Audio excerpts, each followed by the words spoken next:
5 अगस्त को आए धराली डिजास्टर के बाद 147 लोग दबे हुए हैं अंदर। हम ये नहीं कह सकते आज की तारीख में हम नहीं निकाल सकते। और मैं इकलौता आदमी हूँ जो वो आ रहा है ना वीडियो में सीटियां बज रही हैं, मैं उसके ऊपर गया हूँ और मैं 3 दिन वहां पैदल रह करके 17,500 फीट पे मैं इकलौता ऊपर से नीचे आया हूँ।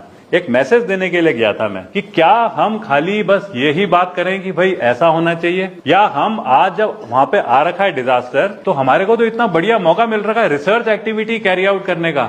यूकॉस्ट के बच्चे वाडिया इंस्टीट्यूट के जो आज थ्योरी पढ़ रहे हैं उनको तो वहां पे कैंप लगाना चाहिए। प्योर सामने ग्राउंड है। आज हमें उन चीजों को करने की जरूरत है, नहीं तो 147 लोग हम ये नहीं कह सकते कि हम छोड़ देंगे उनको। कल तो हमें भी छोड़ना पड़ेगा चीजों को। हम खाली ये बोलें कि धराली दब गया है, इन लोगों ने यहाँ पे बनाया। हमारी जो जिम्मेवारियां थी, कैसे साइंटिस्ट ने, वैज्ञानिकों ने इसको ब्लेम गेम बना दिया। मान लो, मैं नहीं कहता हूं सबने, लेकिन मैं ऐसी कई मीटिंग्स अटेंड कर रहा हूं। आज जियोलॉजी उत्तरकाशी के धराली में आई हुई आपदा को करीब 4 महीने होने को हैं और आज 4 महीने के बाद सरकार के वहां पर राहत कार्यों की पोल कर्नल कोठियाल साहब ने बहुत बखूबी से खोल दी है। कर्नल साहब को इस क्षेत्र का अच्छा अनुभव है। केदारनाथ आपदा के बाद जो राहत के कार्य हुए और जो वहाँ पुनर्निर्माण के कार्य हुए उन कामों का उन्हें बहुत ज्ञान है। उसके पहले भी फौज में रहते हुए ऐसे क्षेत्रों में उनका अनुभव बहुत गहन रहा है। उनका ये बात कहना कि वहाँ पर अभी भी संख्या उन्होंने बताई करीब 150 के करीब लाशें दफन है और लाशों के ऊपर ही मलबा डालकर रोड को खोल दिया गया, उनको निकालने की कोशिश नहीं हुई। ये जो आरोप है ये बिल्कुल अपराध ही नहीं, अमानवीय है और अपराध भी है। एक अमानवीय अपराध है, इसको स्वीकार नहीं किया जा सकता। जब ये आपदा आई थी तब कांग्रेस का एक प्रतिनिधिमंडल हमारे माननीय तत्कालीन अध्यक्ष करण महाराज जी के नेतृत्व में वहाँ तक पहुँचा और पार्टी ने उस समय उनके नेतृत्व में वहाँ से जो बातें उठाई, सरकार ने उनको बिल्कुल नज़रअंदाज कर दिया।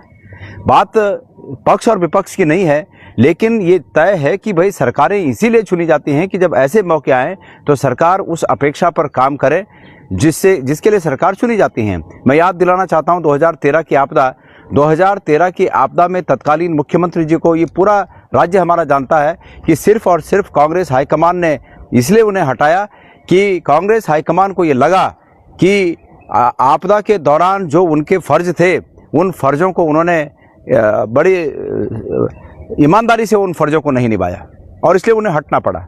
आज स्थिति फिर वैसी है और ख़ास करके कर्नल कोठियाल साहब के बोलने के बाद ये बात प्रमाणित हो चुकी है कि सरकार ने इस आपदा के बाद राहत के कार्यों को इस तरह किया कि तमाम सबूत समाप्त कर दिए जाएं। उन लोगों पर जो उनके परिजन होंगे, जो उस करीब 150 लोग जो नीचे दफन हैं, उनके परिजनों पर क्या गुजर रही होगी ये तो वही लोग जानते हैं। लेकिन आज ऐसे मौके पर हमारा भी ये कर्तव्य बनता है कि हम लोग सरकार को इस बारे में चेताएं। आज मैं उत्तराखंड प्रदेश से, हमारे प्रदेश से बाहर हूं, लेकिन परसों 4 तारीख को हम एक प्रतिनिधिमंडल के साथ हम धराली जाएंगे। मैं स्वयं उस प्रतिनिधिमंडल में शामिल होऊंगा और वहाँ के लोगों से बातचीत करने के बाद और सच्चाइयों की परत उघाड़ने के बाद हम सरकार के पास जो भी वहाँ की रिपोर्ट है, एक रिपोर्ट सबमिट करेंगे और उम्मीद करेंगे कि सरकार अपनी मर्जी से नहीं बल्कि लोगों की इच्छा के अनुरूप, अपनी मर्जी से तो सरकार कर नहीं रही है, तो लोगों की मर्जी के अनुरूप, लोगों की मांग के अनुरूप सरकार वहाँ पर राहत के काम करे। जो लोगों को नुकसान हुआ है उनको राहत पहुँचाए। पुनर्निर्माण के कार्य कैसे होने चाहिए थे उन पर ध्यान दे। ये बहुत गंभीर है कि जैसे कि कर्नल कोठियाल कह रहे हैं कि वाडिया इंस्टीट्यूट और भी यूकॉस या अन्य कोई एजेंसी हैं, उनके इस मत के बाद सरकार ने अपना हाथ पीछे कर दिया, पल्ला झाड़ दिया, अपने फर्ज से पल्ला झाड़ दिया। मैं ये मानता हूँ कि पूरा हिमालयन क्षेत्र बहुत अस्थिर है, लेकिन ये रिपोर्टें यूकॉस हो चाहे दूसरे वाडिया इंस्टीट्यूट हो, सरकार को किसी के आंसू पोंछने से नहीं रोकते हैं, लेकिन ये सरकार है कि इनके आड़ में लोगों के आंसू पोंछने से भी बच रही है। तो हमारा एक प्रतिनिधिमंडल 4 तारीख को वहाँ जाएगा और हम इस पर गहन विमर्श के बाद, लोगों से गहन विमर्श के बाद सरकार को रिपोर्ट देंगे। महामहिम श्री राज्यपाल को उसकी रिपोर्ट की कॉपी देंगे और उम्मीद करेंगे कि ये लोग सब सरकार पर दबाव बनाए, महामहिम राज्यपाल दबाव बनाए, केंद्र दबाव बनाए और वहाँ पर लोगों की अपेक्षा के अनुरूप पुनर्निर्माण के कार्य हों, उन्हें राहत दी जाए।